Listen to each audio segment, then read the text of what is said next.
En esta radioemisora presentamos Llaves para vivir con éxito, a cargo del internacionalmente conocido maestro de la Biblia y escritor Derek Prince, quien comparte su experiencia personal y ministerio cristiano en Llaves para vivir con éxito. Bienvenidos.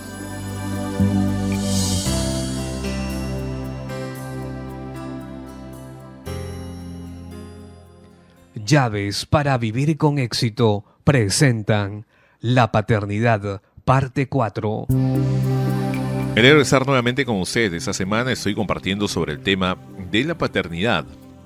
La manera en que un hombre puede expresar más completamente la semejanza divina en que fue originalmente creado. He dicho que todo padre tiene 3 ministerios básicos en su hogar: sacerdote, profeta y rey. Hoy voy a hablar del tercero de estos ministerios, el ministerio de rey. La función de un rey, por supuesto, es la de dirigir o gobernar. Hoy en día la palabra rey no siempre es muy aceptada. Aunque es una palabra que aparece en la Biblia, pero si a usted no le gusta la palabra rey, sustituyámosla por la palabra gobernador. Por lo menos la función del padre es dirigir o gobernar su casa por Dios. Si leemos las escrituras de Pablo en 1 de Timoteo, en el 3 capítulo, discute las cualidades que debe tener un hombre que quiere ejercer la posición de anciano u obispo. Se usan varias palabras, pero es la que se refiere al hombre que ha de dirigir o gobernar al pueblo de Dios.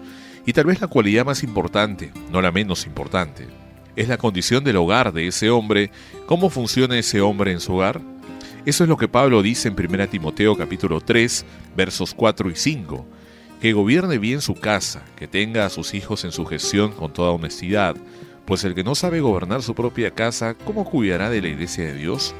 Note que se espera de un hombre que gobierne su casa. Se espera que él ejerza autoridad, que críe a sus hijos respetuosos, obedientes y bajo su control.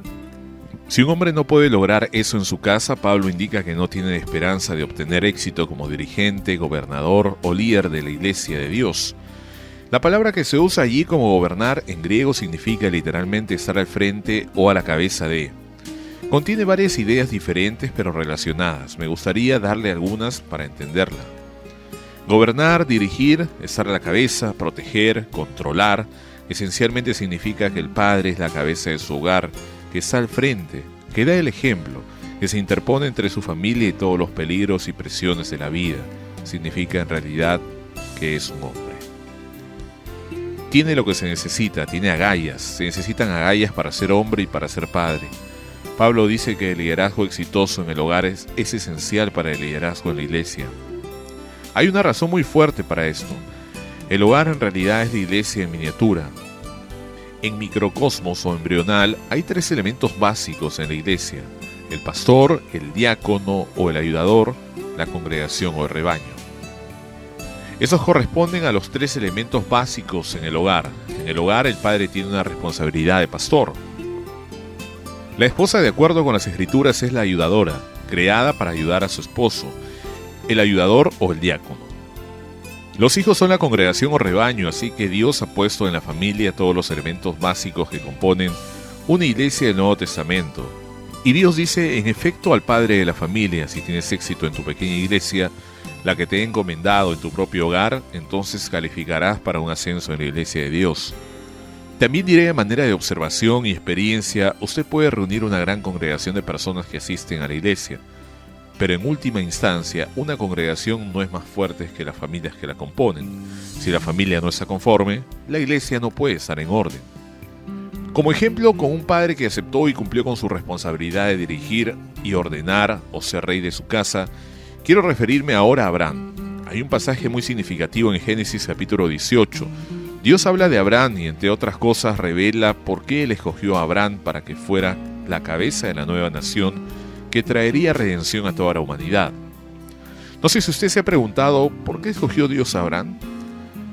Dios buscaba a un hombre y sin duda hubo cientos de miles de hombres contemporáneos de Abraham en toda la tierra. De esos cientos de miles, Dios escogió a un hombre. Es un misterio sin revelar el por qué escogió Dios a Abraham. No, no lo es.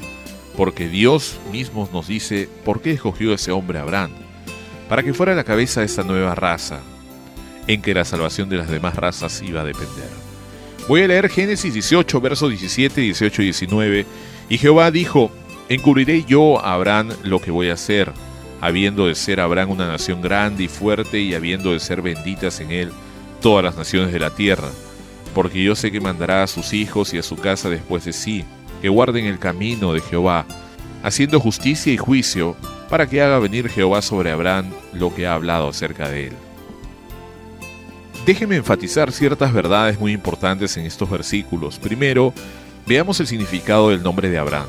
Originalmente su nombre era Abram, que significa Padre enaltecido. Luego Dios hizo su pacto y lo bendijo, le prometió un gran número de descendientes. Dios cambió su nombre a Abraham, que significa Padre de una multitud. Pero notará que en ambas formas la primera característica de su nombre es que era un padre. Eso es tremendamente significativo. Dios escogió a Abraham como padre. La segunda verdad es que la paternidad, cuando cumple sus obligaciones, construye una gran nación. Dios, hijo de Abraham, ha de ser una nación grande y fuerte. ¿Por qué? Porque podía confiar en que cumpliría con sus obligaciones como padre. Tercero, ¿por qué escogió Dios a Abraham? Él mismo lo dice: porque yo sé que mandará a sus hijos y a su casa después de sí, que guarden el camino de Jehová, haciendo justicia y juicio, para que hagan venir Jehová sobre Abraham lo que ha hablado acerca de él. ¿Qué fue lo que Dios vio en Abraham que hizo que lo escogiera? Vio que mandaría a sus hijos y a su casa después de sí, que guarden el camino de Jehová. Él podía confiar en que Abraham cumpliría con sus deberes como gobernador de su familia. Quiero que note la palabra mandar. Es una palabra fuerte, es casi una palabra militar. Seguramente que hay madres o esposas que están escuchando y que podrían preguntarse: ¿está usted hablando de ser un dictador? No. Pero estoy hablando de un hombre, que sea un hombre que conozca su posición y su responsabilidad. Hay situaciones en que un hombre sujeto a Dios es responsable de mandar en su casa. Él es responsable de decir para agradar a Dios y recibir su bendición. Esa es la manera en que vamos a hacer las cosas en nuestro hogar. No vamos a hacer esto, pero sí vamos a hacer aquello. Un padre tiene el derecho de determinar algunas de las reglas básicas de la casa: a qué hora comerán juntos, la hora en que deben llegar los niños, el tipo de entretenimiento que se les permitirá, el tiempo que pasa frente al televisor y el tipo de programa que ven. Un padre no solo tiene el privilegio, tiene el deber de mandar en su casa en esos aspectos. Y Dios dijo: haré venir sobre Abraham lo que he prometido, porque puedo confiar que él haga eso por mí. La cuarta verdad que quiero apuntar en ese contexto es que Abraham, a través del resto de las Escrituras, es puesto como un patrón para los demás creyentes. En realidad, el Nuevo Testamento dice que somos los hijos de Abraham por fe, y que hemos de caminar en los pasos de la fe de nuestro padre Abraham. Caminar en los pasos de la fe de Abraham significa que nos comportamos en nuestra casa como Abraham se comportó en la suya. Y para terminar, haré un contraste. Hubo otro hombre que estuvo mucho tiempo con Abraham. Conocía mucho lo que Abraham sabía y vio mucho de lo que Dios hizo por Abraham. Su nombre fue Lot. Pero cuando vino el tiempo en que Abraham y Lot se separaron, porque sus ganados y ovejas eran muy numerosos, Abraham, como caballero que era, le dijo a Lot: escoge tú cualquier dirección que escojas, miré hacia el otro lado. Y leemos que Lot escogió ir a Sodoma, y que era esa ciudad un lugar de extrema pecaminosidad. La próxima vez que leemos algo de Lot, él y su familia estaban en Sodoma y el juicio de Dios estaba a punto de destruir la ciudad. Lot trató en vano de sacar a sus yernos y a la mayoría de su familia. Al escapar y ver las ruinas de Sodoma, se dio cuenta que mucha de su familia había sido destruida y que él había sido responsable por llevarlos ahí. Padre, quiero decirle, usted puede llevar a sus hijos a Sodoma, pero tal vez no los pueda sacar nuevamente. ¿Qué responsabilidad más temerosa tiene Lot como padre que llevó a sus hijos al lugar de pecado y de juicio y no los pudo sacar nuevamente?